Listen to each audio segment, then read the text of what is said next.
Let's understand very important and very interesting topic, that is electric motor. We'll start by understanding the definition of an electric motor. Fan, which is an example of a motor, how does it work? We push a switch, electric current passes through it and it starts rotating. That means the electrical energy that passes through it gets converted into mechanical energy. This is the definition of an electric motor, which says that motor is a device which converts electrical energy into mechanical energy. Now, let's start by understanding the construction of an electric motor. So this is how the structure of a motor looks like. First of all, what we have is called as the armature coil ABCD that you see, that is just made up of insulated copper wire. What else we have over here is that beside that we have a strong magnetic poles or a strong magnet, you can say. Majority of the times we use a horseshoe magnet. Here you see we have something called as split rings, or they are also called as commutators. Now these rings are actually made up of brass, remember. Now these split rings are in contact with brushes, and these brushes are made up of carbon in the form of graphite. The next thing that we have is called as a battery or a cell. So these are the important construction part of an electric motor. And obviously the entire assembly is held on an axle that helps the motor or the armature coil to rotate. So after understanding the construction, let's jump on to understanding the working of an electric motor. Now pay attention, this is absolutely simple and very easy. Now, we know that electric current starts passing or starts flowing from the positive terminal to the negative terminal. So this is how electric current is passing from A to B to C, then it will come to D. But wait, let's analyze something.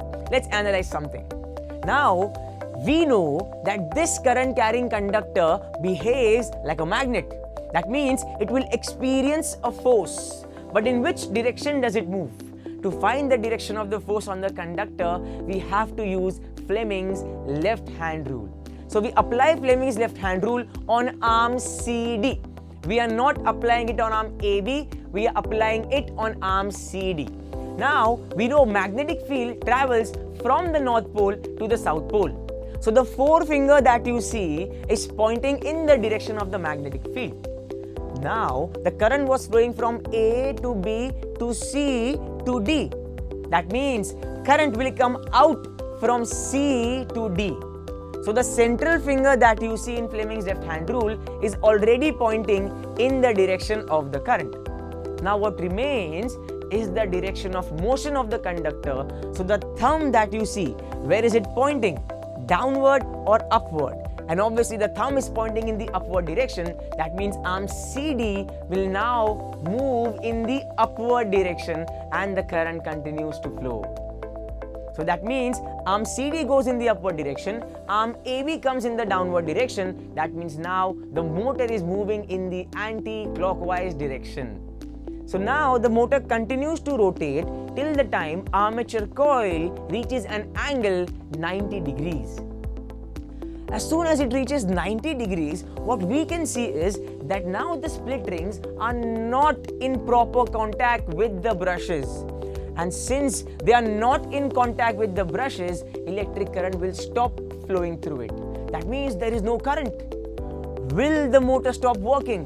The answer is no, it will not stop working. Why? Because this is the beauty of physics. Because of inertia. It has certain amount of inertia. So because of inertia, it starts to move again without stopping. And now we can see that the split rings are in contact with the brushes and the current now starts flowing back again and the motor starts to work. This rotation takes place until the angle becomes now 180 degrees. This is called as 1/2 of the cycle. 1/2 of the cycle. When the motor started working, you could see that arm AB was on the left hand side and arm CD was on the right hand side. But now if you see, arm CD is on the left hand side and AB is on the right hand side. That means now the current is flowing from D to C to B to A. In the first half, it was flowing from A to B to C to D. Now it is flowing from D to C to B to A.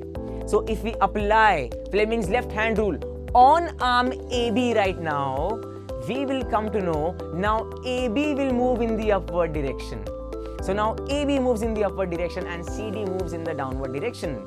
So what conclusion do we have from here is that in the first half of the cycle, current flowed from A to B to C to D, but arm CD moved in the upward direction.